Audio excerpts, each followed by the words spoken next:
विकास संश्लेषण की क्रिया बताने वाले हैं। तो पहले तो उससे पहले हम कुछ क्वेश्चन पूछेंगे। देखो, हम जितने भी जीव जंतु हैं या मनुष्य है, सबको खाने की जरूरत पड़ती है।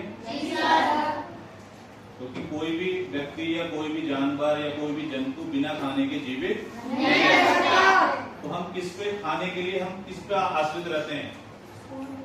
या तो पेड़ पौधों पे या फिर जंतुओं पर। ठीक है, अब जंतु हैं, जंतु किस पे आश्रित रहते हैं अपने खाने के लिए? वो आश्रित रहते हैं पेड़ पौधों पर या दूसरे जानवरों पर। जैसे एक बात करें बकरी की, बकरी क्या खाती है? घास, पेड़ पौधे खाती है। और शेर क्या खाता है? घास खाता है, बकरी जानवरों खाता है। तो कहने का मतलब है कि यदि पेड़ पौधे ना हो तो हर किसी का चक्र रुक जाएगा, किसी को भोजन की दिक्कत हो जाएगी, वो व्यक्ति जीवित नहीं रह पाएगा, चाहे वो जंतु है चाहे वो मनुष्य है। अब यदि हम लोगों को खाना बनाना हो, यदि हम बात करें किसी बच्चे से, हम एक बच्चे को खड़ा कर रहे हैं, सपना को, सपना खड़े हो जाओ। हमें सपोज करिए चावल बनाने हैं, तो हम चावल बनाने के लिए हमें किस किस चीजों की जरूरत पड़ती है? पानी की जरूरत पड़ती है, ठीक है ना। और क्या जरूरत पड़ती है? गैस की जरूरत पड़ती है, मतलब ऊष्मा की जरूरत पड़ती है। और कुछ तत्वों की जरूरत पड़ती है, चावल है, नमक है, ठीक है ना। बहुत सारे जो उसके तत्व है उनकी जरूरत पड़ती है। ऐसे ही पेड़ पौधों को खाना बनाने के लिए, पेड़ पौधे सबसे पहले तो बच्चों खाना स्वयं बनाते हैं। क्या बनाते हैं? स्वयं बनाते हैं। पेड़ पौधों को खाना बनाने के लिए भी कुछ तत्वों की जरूरत पड़ती है। क्या की जरूरत पड़ती है? एक तो सबसे पहले पानी की जरूरत पड़ती है, ठीक है। दूसरा सूर्य की ऊष्मा की जरूरत पड़ती है। जैसे हम लोगों को गैस की जरूरत पड़ती है या ऊष्मा की जरूरत पड़ती है, ऐसे पेड़ पौधों को खाना बनाने के लिए जरूरत पड़ती है सूर्य के प्रकाश की। और की जरूरत पड़ती है तत्वों की, और कार्बन डाइऑक्साइड गैस, जो CO2 गैस कहते हैं, जैसे वो कहाँ पे होती है गैस? हमारे वातावरण में होती है। तो पेड़ पौधे कैसे खाना बनाते हैं ये हम तुम्हें एक एक करके आज बताएंगे इस चित्र के माध्यम से। तो सबसे पहले हम ये चित्र देख रहे हैं बच्चों। इस चित्र में एक पौधे का चित्र दिखाया गया है। जब भी हम पौधे को लगाते हैं तो हम देखते हैं कि पौधों को क्या किस में लगाते हैं? मिट्टी में लगाते हैं। और मिट्टी के अंदर क्या होती है? पौधों की जड़ें होती हैं।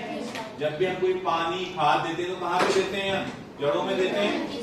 तो पौधों की जड़ों का काम क्या होता है कि जो भी मिट्टी, जो भी पानी और जो तत्व है उनको पौधों के अन्य भागों में पहुंचाने का काम कौन करता है? पौधों की जड़ें करती हैं। समझ में आ गई? पौधों की जड़ों का काम क्या है? जितने भी पानी जो हम देते हैं और जो तत्व है उनको पौधों के अन्य भागों में, ठीक है ना। अब पौधों के अन्य भागों में पहुंच गया। अब जो तना होता है, तने का काम क्या है कि जो भी पानी और तत्व था उनको पत्तियों तक पहुंचाने का काम करता है तना। तने का काम क्या है कि जो भी हमने पानी और मिनरल्स जो थे तत्व थे उनको पौधों की पत्तियों तक पहुंचाने का काम कौन करता है? पौधे का तना करता है। इतनी बात समझ में आ गई? अब पत्तियों में क्या होता है? जैसे हम लोग खाना कहाँ पे बनाते हैं? रसोई घर में बनाते हैं। ऐसे जो पेड़ पौधे अपना खाना कहाँ बनाते हैं? पत्तियों में बनाते हैं। तो पत्तियों को पौधों का क्या कहा जाता है? रसोई घर कहा जाता है। किचन, किचन इंग्लिश में कहते हैं, ठीक है। क्या कहते हैं उनको? किचन। ये पौधों का किचन। अब इसमें क्या होता है? आपने देखा होगा जो हमारी पत्तियों का रंग होता है बच्चों, कैसा होता है? हरा होता है। क्यों बताओगे कि क्यों होता है हरा रंग? भैया लाल क्यों नहीं होता, नीला क्यों नहीं होता, क्यों होता हरा? पौधों में परहणित नाम एक वो पाया जाता है, पता है? बताओ। परहणित नाम है। इसमें एक पर्णहरित नाम का द्रव्य पाया जाता है, ठीक है ना। पर्णहरित नाम का एक द्रव्य पाया जाता है जो हमारी पत्तियों को क्या रखता है? हरा रखता है, ठीक है। इतनी बात समझ में आ गई? अब जब पानी और तत्व हमारी पत्तियों तक जाता है तो हमने देखा होगा कि पत्तियों में जब हम किसी पत्ते की बात करें तो पत्तियों में क्या होती है? बहुत सारी वीन्स होती है, नलिकाएं होती है, ठीक है। ट्यूब्स टाइप आप किसी पत्ते को देखोगे तो उसमें देखो बहुत सारी लाइनें बनी होती हैं। वो लाइंस क्या होती है? वीन्स होती है। क्या होती हैं? वीन्स होती है। उनका काम क्या होता है कि जो हमारा पानी और तत्व उनको पत्तियों के विविध पत्तियों तक पहुंचाने का काम होता है, पत्तियों के पूरे भाग में पहुंचाने का काम करती हैं, ठीक है ना, जो बीन्स होती है।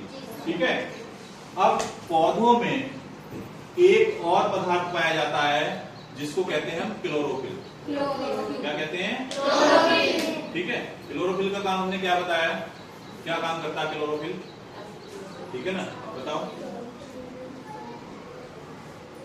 अब जैसे हमने बताया बच्चों, इसको हम ठीक है ना ऐसे समझाते हैं कि हमने बताया पौधों को खाना बनाने के लिए क्या किस चीज की जरूरत है, पानी की, तत्व की और कार्बन डाइऑक्साइड गैस की।